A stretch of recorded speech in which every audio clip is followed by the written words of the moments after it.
Hello guys, welcome back to my channel Citizen Khan. Hope you are all doing well. अगर आप यहाँ पे new हैं तो please consider subscribing to my channel. I make videos about Indian football, Manchester City and football in general. तो अगर आप football fan हो तो subscribe to my channel. Let's get into the video.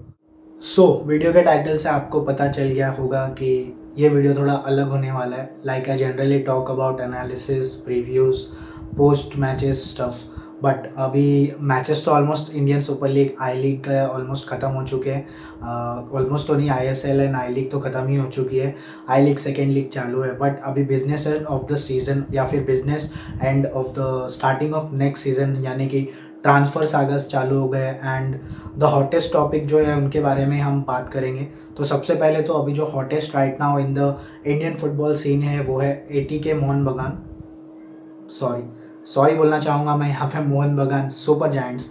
ATK Mohan बगान अब पुराना हो चुका है। मोहन बगान सुपर जायंट्स अब से मैं ये वीडियो में कोशिश करूँगा कि I will say Mohan Bagan Super giants. So please forgive me Mohan बगान fans. Anyways, Mohan Bagan Super giants के लिए बहुत ही अच्छी न्यूज़ है। बहुत पहले से, काफ़ी 1 महीना 1.5 महीना ऑलमोस्ट हो चुका है and we are hearing news. Jason Cummings, that's right, Jason Cummings जो कि ऑस्ट्रेलिया के टॉप स्ट्राइकर है। सेंट्रल कोस्ट मरीनर्स जो टीम है ऑस्ट्रेलिया लीग में खेलती है एंड काफ़ी अच्छा गोल स्कोरिंग रिकॉर्ड भी रहा है उनका। 16 goals and 17 goals almost I think मार चुके एंड थोड़े असिस्ट भी है, ऑलमोस्ट 4-5 असिस्ट। सो ऐसा नहीं है कि ये कोई ऐसा जो जनरली ISL में टीम्स साइन करती है प्लेयर्स को तो ऑलरेडी मोस्टली वो 30-31 की एज के अराउंड होते हैं। But Jason Cummings is 27 years of age, जहाँ तक मुझे तो पता है। Maybe I am wrong, but मैंने चेक किया था तो आई थिंक 27 ईयर्स एज के हैं वो। अगर मोहन बगान सुपर जायंट्स ये पुल ऑफ करती है, ऑलमोस्ट ये डील तो गो थ्रू हो चुकी है, ऐसा बोलने को तो हो चुकी है। उनके फैंस तो क्लेम कर रहे हैं कि ये डील होने ही वाली है। बट जब तक ये ऑफिशियल नहीं होता है तो हम बोल नहीं सकते। बट ऑलमोस्ट 90-95% आप बोल सकते कि ये डील होने ही वाली है। एंड 80 यार मैं बार बार 80 ही निकल रहा है मेरे मुंह से, बिकॉज पिछले 3-4 साल से मैं यही बोल रहा हूँ। थोड़ा यूज टू लगेगा, उसके लिए प्लीज़ मुझे माइंड मत करना Mohan Bagan super giant fans. Mohan Bagan Super giants के लिए ये एक अच्छी बात है कि एक्चुअली उनका स्टेटस तो है ही पहले से। कंपेयर टू अगर ईस्ट बंगाल और मोहन बगान को आप कंपेयर करोगे तो थोड़ा सा मोहन बगान ईस्ट बंगाल के ऊपर है। मोहन बगान के फैंस तो बोलेंगे कि हम उनसे काफ़ी ऊपर है ऑब्वियसली। बट मोहन बगान का जो स्टेटस है, आपने देखा होगा कि जो ट्रांसफर्स में ईस्ट बंगाल को कोचेस सिलेक्ट करने में या कोचेस अट्रैक्ट करने में ही इतनी मुश्किलें हो रही थी, फाइनली उन्होंने कोच तो साइन कर लिया ईस्ट बंगाल ने। So that is the good thing. But Mohan बगान की इमेज यहाँ पे थोड़ी सी ज़्यादा अच्छी है। एंड क्यों ना हो, एटी है कि मोहन बगान सुपर जायंट्स ने बहुत पिछले 3-4 साल से ISL भी जीते हैं काफ़ी एंड लगातार 3rd time AFC Asian cup में भी खेलने वाले मोहन बगान। So that is a great thing. उनका स्टेटस तो है कि इस लेवल के प्लेयर को वो अट्रैक्ट कर सके।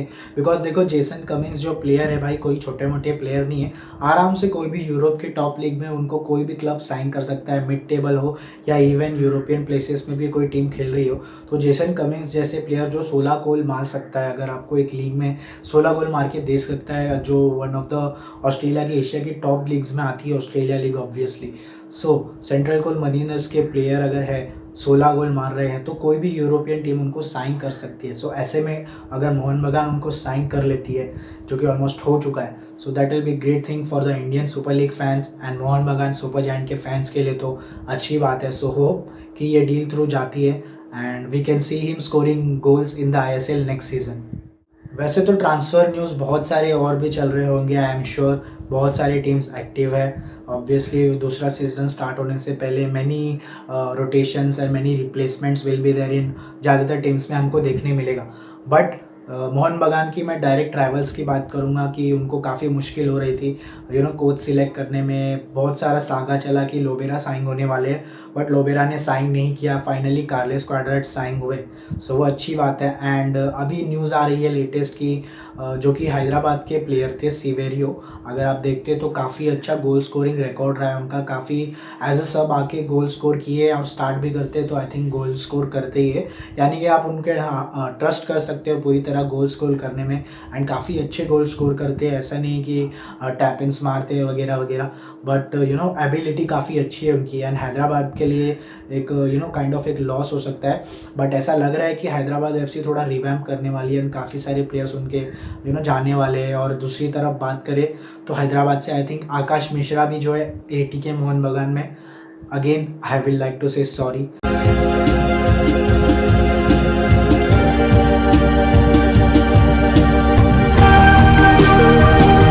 मोहन बगान सुपर जायंट्स में जाने वाले आकाश मिश्रा, जो कि बहुत ही अच्छे एक इंडिया के प्लेयर है, इंडियन इंटरनेशनल भी है।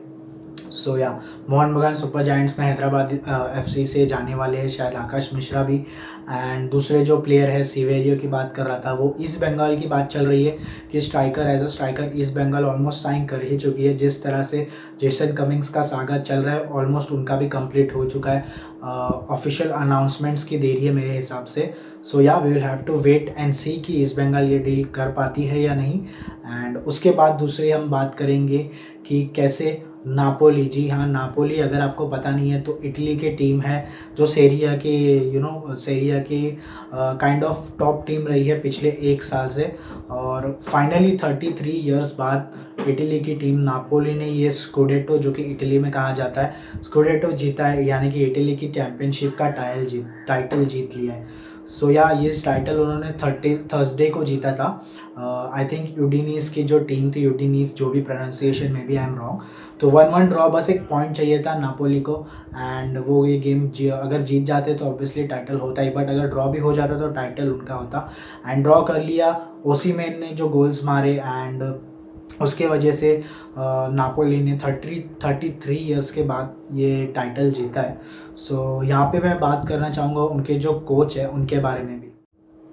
उनके जो कोच है लूसियानो स्पेलेटी, शायद उनका नाम है, maybe I am wrong again, but मैं ट्राई कर रहा हूँ। लूसियानो स्पेलेटी, शायद उनका प्रोनाउंसिएशन में भी गलत हो सकता है। प्रोनाउंसिएशन से फ़र्क नहीं पड़ता है, फ़र्क पड़ता है कि जो उन्होंने चेंजेस लाए नापोली में। बिकॉज ट्रेडिशनली अगर आप देखोगे तो नापोली जो पिछले कुछ सीज़न से गेम खेल रही थी, हाँ ऑब्वियसली अटैक तो करती है, कोई भी टीम गोल्स मारती है, बट वो अपने डिफेंस के लिए काफ़ी जाने जाते हैं, कुलीबाली जैसे प्लेयर्स के वजह से। एंड बट ये सीज़न पूरा ट्रांसफॉर्म कर दिया था उनके कोच ने, एंड बहुत अच्छा अटैकिंग फुटबॉल देखने मिला नापोली की तरफ से। प्लेयर्स लाइक खवीशा क्वारात्सकेलिया, इनका नाम प्रोनाउंस करने में ही बहुत प्रॉब्लम हो जाती है, so don't mind me again. दूसरे प्लेयर्स ओसीमेन जो है, जो कि बहुत ही अच्छे prolific striker, one of the top strikers है अभी यूरोप में एंड वर्ल्ड फुटबॉल में। अर्लिंग हालैंड से आप कंपेयर कर सकते हो, मे बी उतने ज़्यादा गोल्स नहीं मारे, बट लीग में एटलीस्ट बहुत अच्छा खेल रहे एंड बहुत सारे गोल्स स्कोर किए, तो इनको भी क्रेडिट जाता है। प्लस क्रेडिट जाता है नापोली के डिफेंस में अगेन, जो कि साउथ कोरिया से साइन हुए थे प्लेयर किम मिन जे, बहुत ही अच्छे डिफेंडर है। एंड जो कि डिफेंस में थोड़ी ऐसा लग रहा था खालीपन हो जाएगा नापोली के जो की प्लेयर्स जाने की वजह से, बट ऐसा बिल्कुल भी नहीं हुआ। किम मिन जे ने पूरा डिफेंस लाइन संभाला एंड बहुत ही अच्छा परफॉर्मेंस दिया। पूरा साल नापोली ने डोमिनेट किया है एंड चैंपियंस लीग में भी ऑलमोस्ट फाइनल तक आने का उनका हो गया था तय, बट इटली की ही टीम उनकी जो थी Inter Milan, I think Inter Milan थी या एसी मिलान थी, यहाँ पे मैं थोड़ा कंफ्यूज्ड हूँ, so don't mind that, but I think AC Milan थी, जिसके वजह से अब फाइनल में तो वो नहीं जा पाएंगे, बट ये सेमीफाइनल तक भी आना बहुत ही बड़ी बात है नापोली के लिए। सो दिखाता है कि ये सीज़न कितना अच्छा था उनके लिए। एंड उसके बाद सीज़न अच्छा नहीं चल रहा है मेस्सी के लिए। अगर आप मेस्सी को देखोगे, पिछले आप न्यूज़ कुछ फॉलो कर रहे हो, तो भाई मेस्सी ने अपने आप को बहुत बड़े मैस में डाल दिया है। बट मैं एक न्यूट्रल वे से बोलना चाहूँगा। मैं काफ़ी पहले से एक रोनाल्डो फ़ैन हूँ। ऑब्वियसली मैनचेस्टर सिटी का सपोर्टर होने की वजह से बहुत लोग बोलेंगे कि भाई ये तो बहुत आयरॉनिक हो गया, बट उससे कुछ फ़र्क नहीं पड़ता है। किसी ने ऐसा बोला नहीं है भाई कि आप रोनाल्डो के फ़ैन एंड मैन सिटी के फ़ैन एक साथ हो नहीं सकते हो, और अगर कोई बोलेगा तो भी फ़र्क नहीं पड़ता है मुझे। सो या मेस्सी की जो लेगेसी है वो थोड़ी सी ख़राब हो गई है। क्यों? बिकॉज अपेरेंटली हुआ ये, एटलीस्ट सोर्सेज से तो ये पता चल रहा है कि मेस्सी को जाना था भाई सऊदी वेकेशन के लिए। अब वो वेकेशन के लिए जाना है या फिर कोई और चीज़ के लिए जाना है, ये गड़बड़ तो मेस्सी ही जान सकते हैं। बट मेसी वेकेशन के लिए जाना चाह रहे थे एंड काफ़ी पहले से पीएसजी बोर्ड उनको मना कर रही थी ये ट्रिप के लिए। 2-3 बार ट्रिप कैंसिल भी हो चुकी थी उनकी, ऐसा बोल रहे थे मेसी। बट फाइनली वो विदाउट इन्फॉर्मिंग पीएसजी के बोर्ड या ओनर्स जो भी है उनको विदाउट इन्फॉर्मिंग वेकेशन के लिए चले गए। एंड फिर जब भाई इनको बात चली पता ऑब्वियसली पीएसजी को, तो भाई उनको तो बहुत गुस्सा आया ऑब्वियसली। सो 2 वीक के लिए ऑलमोस्ट 1-1.5 हफ्ते के लिए मेसी को बैन कर दिया गया है पीएसजी से। एंड एक वीडियो भी पोस्ट किया है मेसी ने आस्किंग फॉर अपोलॉजी। थोड़ा मुझे इतना कुछ इमोशनल या जेन्युइन ऐसा कुछ दिख रहा नहीं है वीडियो में। आप एक फॉर्मल वीडियो बोल सकते हो अपोलॉजी, जो कि हाँ भाई इतना बड़ा प्लेयर है तो इतना तो करना ही चाहिए। बट यहाँ पे मेसी का मैं बोलना चाहूँगा कि सबसे पहले तो मेसी को पीएसजी के लिए साइन ही नहीं करना चाहिए था। सबसे पहला गलत डिसीजन यही था मेसी का। यहाँ पे मैं आपको बताता हूँ फॉर एग्जांपल कि अगर रोनाल्डो ने जब अल नसर के लिए साइन किया था तो बहुत लोग उनको बोल रहे थे कि भाई पैसे के लिए साइन किया है, सऊदी जैसी लीग में जाके खेल रहा है, काफ़ी छोटी लीग है। हालांकि अगर आप वहाँ पे देखोगे तो काफ़ी पेसी गेम्स होते हैं, ऐसा बिल्कुल नहीं है। और हमने देखा भी जिस तरह से सऊदी ने अर्जेंटीना को, जो कि इवेंचुअल वर्ल्ड कप विनर्स थे, 2-1 से वर्ल्ड कप में हराया। ऐसा बिल्कुल भी नहीं है कि सऊदी की लीग एकदम फार्मर्स लीग है। अनलाइक आप ये बोल सकते हो उल्टा कि जो यूरोप में टॉप 5 लीग्स है उसमें से फ्रांस की जो लीग है लीग 1, वो एक फार्मर्स लीग काइंड ऑफ बहुत लोग बोलते हैं और मुझे भी पर्सनली यही लगता है। मेसी ने भी यहाँ पे यही सोच के साइन किया था। जिस तरह से बारसा का पूरा मैच चल रहा था उस टाइम पे, फाइनेंशियल प्रॉब्लम्स हो रही थी, बहुत सारे प्लेयर्स निकल रहे थे। उसी वजह से मेसी को भी निकलना पड़ा ना चाहते हुए। उनकी सैलरी कोई अफोर्ड नहीं कर सकता था ऑब्वियसली। यहाँ पे पीएसजी ने एक अपॉर्चुनिटी देखी एंड मेसी ने भी अपॉर्चुनिटी देखी कि ये क्लब मेरा अफोर्ड कर सकता है वेज बिल ऑब्वियसली। मेसी ने साइन कर लिया। बट एक दूसरी टीम भी थी मैनचेस्टर सिटी। अगर वो मैनचेस्टर सिटी के लिए साइन कर लेते उस वक्त, जो कि मेरे हिसाब से थोड़े ट्रांसफ़र टॉक्स भी चल रहे थे कि मेसी ऑलमोस्ट मैन सिटी के लिए साइन कर चुके, बट ये डील थ्रू हुई नहीं मेरे हिसाब से, पता नहीं क्यों नहीं हुई। ऑब्वियसली कि पीएसजी ने साइन किया मेसी को एंड अब आप देख रहे हो उसका नतीजा क्या है। पीएसजी के जो फैंस हैं, पीएसजी अल्ट्रास अपने आप को बोलते हैं, वो खड़े हो गए पीएसजी के स्टेडियम के हेडक्वार्टर्स के बाहर एंड वहाँ पे भाई बोल रहे हैं कि मेसी आप यहाँ से चले जाओ। पूरा बोर्ड लेके खड़े हैं, पूरा लिखा हुआ है कि Messi leave PSG etcetera etcetera, जो भी उनका प्रोटेस्ट है। एंड यहाँ पे उनके साथ नीमार जूनियर भी फॉलो अप ले रहे हैं कि भाई मेसी जहाँ पे जाएगा मैं भी वहीं पे जाऊँगा, I like to play with Messi. तो यहाँ पे पीएसजी की और मेसी की सिचुएशन तो बहुत मेसी हो गई है।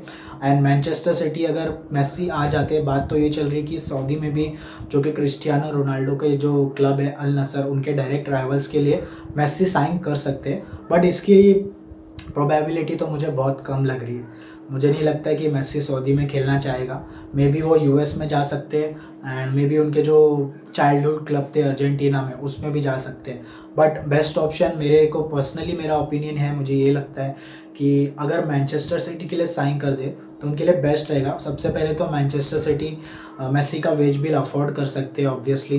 एंड उसके बाद पेप गार्डियोला जो सबसे बड़ा फैक्टर है, शायद ही दुनिया में कोई होगा जो मेसी को शायद ज़्यादा अच्छे से जानता होगा। पेप गार्डियोला के अलावा कोई, मुझे ऐसा लगता नहीं है।